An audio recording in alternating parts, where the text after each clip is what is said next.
Well, in this awesome video, I'm going to just tell you why you really should never argue with creationists or social justice warriors. They're both pretty much the same in the way they do things. There's a little saying, you may have heard, who's the greater fool? The fool or the person arguing with the fool? And keep that statement in mind if you decide to argue with me. But anyway, first we'll start with creationists. Have you ever read their literature, their books they write? For example, Jonathan Ferrari, for example, he has several books, Refuting Evolution 1 and 2, The Greatest Hoax on Earth, where he tries to refute Richard Dawkins. The guy has a degree in physical chemistry. Now, ask yourself, how does a degree in physical chemistry or engineering or any type of field like that give them any knowledge of biology? It doesn't. You will never see an actual real biologist argue with a chemist about chemistry. You will never see a real chemist argue with a biologist about biology. Because it's disrespectful. You don't know the other person's subject matter, so you just aren't going to do it. But a creationist doesn't care. As in my video, creationists are smarter than evolutionists. I discussed that in depth, why creationists are smarter than evolutionists. Really, I'm being sarcastic, obviously. For some of you who actually think that I'm being serious, I have to let you know that right now, because I know how some of you guys are. I have to be clear about that. Because I remember I've done a video before about running for president. I thought it was obvious that I was just joking. But someone wrote like, hey, bro, you ain't going to be president. Really? But anyway, let's get back on topic. With creationists, they read their books. It's always attacking evolution. Always. If you ever watched that show, The Atheist Experience, there's one episode where Tracy Harris is talking to a guy, and she says, okay, we'll assume that evolution is false. That's wrong. Okay, it's wrong. Now give me evidence of creationism. And the person wouldn't do it. He just kept attacking evolution. The same thing you'll see with these books. I have not personally found a book yet where someone defends creationism on its own. They don't do it. I've not seen it yet. But they will attack evolution. And then they make the mistake in thinking that evolutionists, well, there's no such thing as evolutionists. But anyways, I discussed what an evolutionist actually is already, and I'm going to make another video about it. I discussed it a little bit, touched on it in that other video that I made. Creationists are smarter than evolutionists. But anyway, that's all they do. They attack evolution. And then they think, as I'm trying to say, Big Bang and chemical evolution, all that stuff. That's not what a biological evolutionist, if you want to call them that, a supporter of evolution, or evolutionary biologist is really what you call them, an evolutionary biologist. They don't deal with the Big Bang. That's physics, cosmology. But if you try to debate these creationists, they don't know what they're talking about. Most of them do not. Even if they have a degree in biology, notice that most of them don't write papers in the field. And think about it this way. Think about this real quick. Okay? Think about this. Why is it you do not see Answers in Genesis or any of these other programs, or these other sites? You don't see them touting a former evolutionary biologist, former geologist that supported old age, Earth, or cosmologists that, and these people, in any of these fields, that did the research, was in the field for decades, did tons of research, maybe even taught in their fields. They never ever can find one person that all of a sudden said, after 20 years of research, after all the research I've done, evolution is wrong, cosmology is wrong, old age is wrong, Earth is 6,000 years old, the Bible's right. And let's say, for argument's sake, you could prove, let's say you've proved that evolution is wrong and the Earth is 6,000 years old. Let's say the proof was shown right here and now, okay? Or tomorrow. Well, here's the problem. That does not prove that the Christian God is real. Or the Jewish God, or the Muslim God. You don't know which one of them created the universe if you could prove that God created. Who knows? It could be a Krishna or Shiva. You don't know. I try not to make this video too long because I want to watch, because the Koran Reloaded just put up another video, and I want to watch their video. And also, I was hoping that, the Bible Reloaded, they're basically the same guys that do both of them. I was hoping they would put a video up this week, but unfortunately they didn't. But anyway, that's fine. They'll probably have it up next week for the Bible Reloaded. But anyways, you don't see that. You will not see it. And why would you, as Richard Dawkins, I believe, puts it best, you do not argue with them because you're giving them a platform.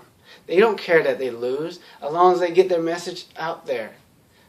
That's all they care about. As their numbers decrease, which it is, their numbers are decreasing, they're going to fight harder and harder and harder. But you just got to try to ignore them. Don't debate them. Let them write all these books. Who cares? Who freaking cares about their books? Yeah, you can read their books. I mean, I like reading them. I enjoy reading them, Jonathan Safari, I have Darwin's Doubt, Darwin's Black Box, and all these books. They're pretty good books. Actually, they're quite entertaining. I think they're entertaining. They get a lot more stuff wrong about evolution. They think they're very clever. And unfortunately, I hate to say this, but a person who doesn't know science may be fooled by them. But now that was creationism. You do not argue with them, because let's face it, they're not going to give you facts. And check out Jonathan Safari. No Answers to Genesis, I believe that's the website. Or you just type in his name, Google his name, you go get to that website. See how he talks about his critics. You don't waste your time with them. You've seen the Ken Ham debate with Bill Nye and all these other debates with them. It's a waste of time. Now, the social justice warriors. Now this is not all social justice warriors, but majority of them. How do you see most of them doing? They think free speech, and consequences of free speech means that they have a right to charge into some conservative group. I'm not conservative or a liberal. I consider myself, independent. I like to hear both sides of the argument before I make a decision. But they think, busting into a meeting or keeping people from talking, that is the consequences of their free speech. That is not. Consequences of free speech is, for example, as an example, I sit here and I talk a lot of nonsense about African Americans. I use the N-word and I just say some of the nastiest things about them.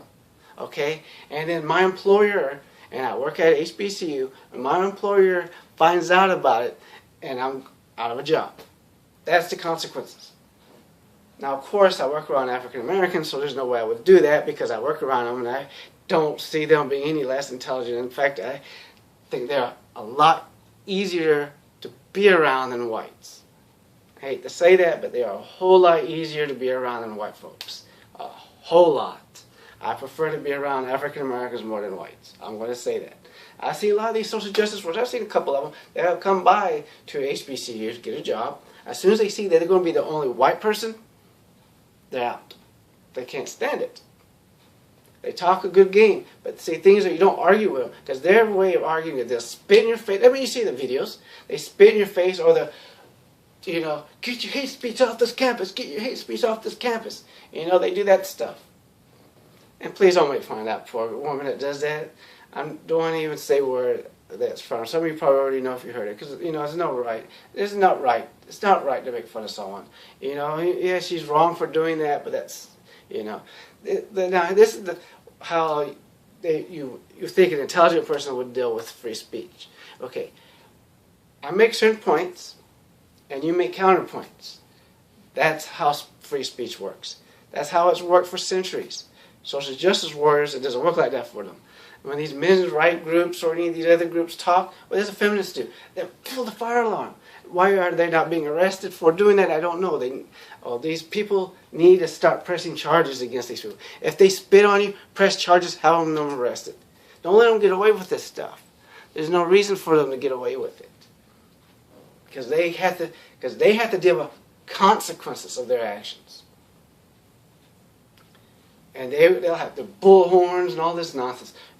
There's one video where these guys are shouting, man hater, man hater, man... I'm sorry. Woman hater, woman hater, woman hater. I mean, I personally would shout back out, man hater, man hater, man hater.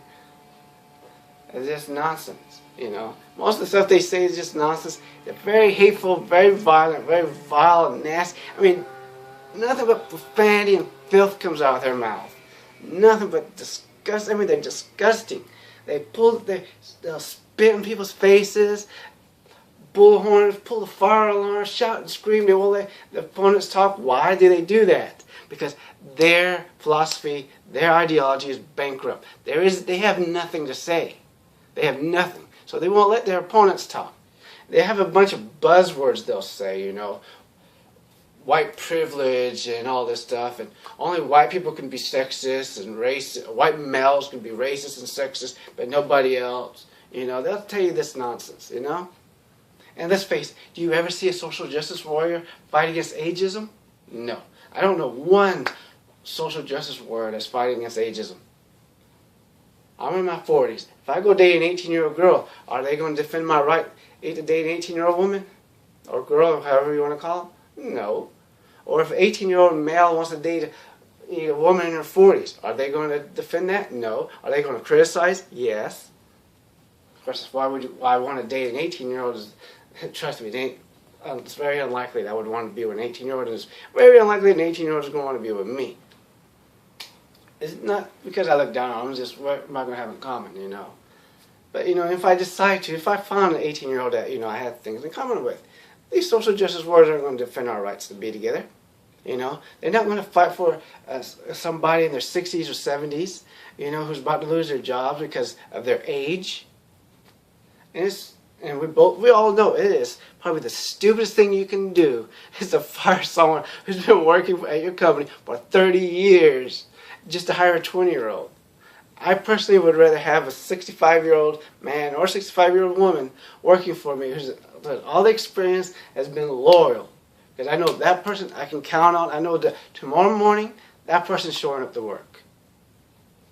This 20-year-old probably won't, or won't stay too long. Not that there's anything wrong with that, but you know that's true. Do not waste your time with social justice warriors because they're just going to get violent, they're just going to get vile and loud and obnoxious, and they're not going to let you talk. And they really are not any better than these creationists. Actually, the creationists are better than the social justice warriors because I have not personally seen any creationists yell and scream and be vile and nasty. Some of them can be a little, nasty. You know, they lie a lot, like Aaron Ross, if you Aronra. You go to his videos, especially How Can Creationists Not Be Liars? Watch that video. Watch his videos. There's another one, Thunderfoot. Why people laugh at creationists. Watch that video. You know, it's a pretty good video. Those are good. It's the Thunderfoot one. It's 4 hours, but if you can find 4 hours, watch it. But don't waste your time arguing with creationists or social justice warriors. You know, get your hate speech off this campus. Get your hate speech off this campus. I felt sorry for her, though. I felt sorry for that poor woman because now people are going to make fun of her, like I just did. And I shouldn't be doing that. But I'm not saying her name. And I'm not going to make the pictures. Pictures are looking like the Stay Puft Marshmallow Man from Ghostbusters. They have all a Jabba the Hutt and all this stuff. You know, there's no reason to do that. Don't stoop to their level, okay? And I shouldn't do that. But I just do it because it's just funny. But yeah, still it's wrong. I shouldn't do that. So I won't stop. I won't do it again. But seriously, just don't stoop to their level either, like I've said. Like these creationists, especially, they lie more than the social justice warriors. Social justice warriors are just nasty and vile. That's why a lot of people, they're becoming fanatical, so fanatical, just like these fundamental Christians, these creationists, that nobody wants to listen to them anymore. No one's going to take them seriously. And here's the problem. This is the bad part. Some of the things they say, you know, if they were actually to sit down and actually talk rationally, some of the things they say, you know, yeah, I can kind of understand. I kind of understand where they're coming from. But the way they present it, they don't want to listen. Like the feminists, pull that fire alarm when the men's rights groups talk. And here's the problem, as people have mentioned, they both are on the same freaking side. Think about it now. Well, according to some of these feminists, if you get drunk, if a man and a woman are drunk, they have sex, the man's automatically guilty for rape. But here's the problem, though. When you do that, you are saying that women are stupid and cannot control alcohol and make rational decisions. That's what they just said. That's not true, because women, I've noticed, are just as intelligent as men. majored in molecular biology, and there were tons of women in my classes, my science classes, and they were smart. I mean, dang gum, they were smart. Okay, just as smart as any of the guys. I've seen women play sports just as good. I do Brazilian Jiu-Jitsu. Oh man, those women, those girls too, because teenagers, they know what they're doing. You know, you think about it, you know, you got, if you're a man, go to a clothing store, female clothing store, and see how they treat you. And then a woman goes to a men's clothing store. You know, women are dealing with the same type, some of the issues that women and men deal with are both from the same, are the symptoms of sexism, both groups. Think about it. If a person gets divorced, the man is most likely not going to get the kids and have to pay alimony and child support. Now, that affects, but the reason why is because they think that women are bear mothers, women need protection. Think about that. Obviously, I'm not going to get everything I say correct. Not everything I say is going to be correct. You may not agree. And think about it. The other argument, you know. Think about it. If a man and a woman commit the same crime, a man is more likely to get the higher sentences. More money is spent on cancers that affect women than men. Women are, you know, women can't go out in public without being stared at by men. And they have the right, if a man is staring at them, to say something. Just make sure that you have a way to defend yourself just in case the guy gets violent. And I'm talking about if a guy's staring at you. If a guy just takes a quick look, you know, you don't need to get belligerent. But, you know, I agree with you ladies that, yeah, if a guy's staring at you, you have a right to say something. But if he opens a door for you, who cares? Men open the door for each other all the time. I don't want to get too much into all that nonsense because, you know, I really just don't care about that argument about sexism, feminism and stuff. I've watched tons of videos on this stuff. You can watch them yourself because feminists have a lot of things they're saying I agree with, and same with these men's right group. And the worst part is they're both two sides to the same coin. And if they would just listen to each other instead of fighting each other, and the feminists would stop pulling the dang fire alarms. Because if you hate women or you hate men, you're an idiot, okay? You hate someone because of their genitals or their skin color, you're an idiot. Sorry. And if you, please like, subscribe, please watch my other videos if you want to. Sorry that this video is too long, as long as it is.